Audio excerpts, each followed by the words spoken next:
Alright, so today I've got all my flywheel parts, I've got my clutch parts, all my bolts. So I'm going to be removing my automatic transmission out of my car, my Mustang that ran. And I'm going to be putting this one that I just pulled over the weekend in there after I clean it up.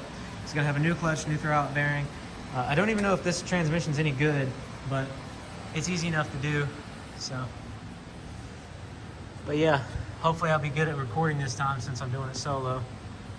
And also, hopefully I don't drop it on my face. That would not be a good day. It'd be a good video though. I also just noticed looking under here, I had these SOPs put on, and I noticed that's almost hitting the tire. It's kind of hard to tell on video. That one just is. I mean, there's actually rub marks on it. First thing I like to do when I'm taking out a transmission is remove the drive shaft. These and a lot of other ones are 12 millimeter 12-point bolts. And then on this side, it's just a slip yoke right out the end of the transmission. So next thing I have to do for this car specifically is remove these exhaust pipes. There's no clamp or anything. It's just from the header all the way to the tip.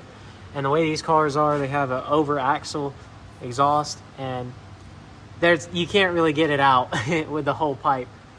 At least I don't really know how to if they're connected like this.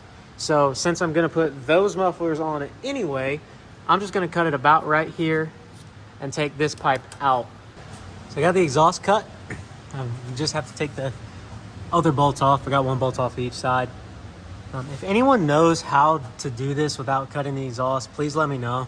I haven't figured a way out, but not a big deal this time, but next time it will be. So yeah, I'm gonna get these exhaust pipes out. I'm gonna try to get the starter out, unhook the battery, get the starter out. And then I gotta go to torque converter nuts. Right there.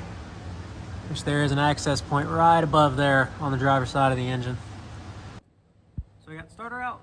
Now I need to get the torque converter bolts out. And I'm gonna try to rotate it through this little hole here because it's kind of hard to get to up there. I think the transmission was leaking.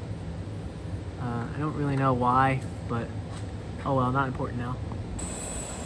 So I changed my mind on the torque converter bolts. They seem to not want to come off. They seem to be wanting to strip. So I'm just gonna do what I don't normally do and pop the transmission off and leave the torque converter on a flywheel, because then they'll be easy to get to.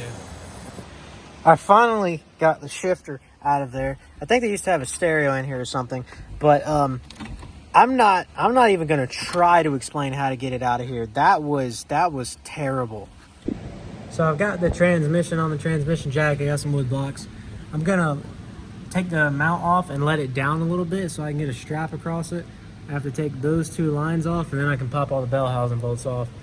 Hopefully that goes like I want it to. So I got the transmission ready to come out. I just need to pop the bell housing bolts out. What I use for that is like a 3 or 4 foot half-inch extension with a universal socket and whatever, or universal swivel and whatever socket the size is. And then you can just go in there with an impact and get all the bolts out one by one. You just got to make sure don't drop it on yourself. Got the transmission out, got the torque converter out, got it on the ground, and I also got the flywheel off. And I'm gonna clean all of that up, get the flywheel pilot bearing, all that stuff, clutch and everything in there probably tomorrow. But yeah, I'd say that was a pretty successful day.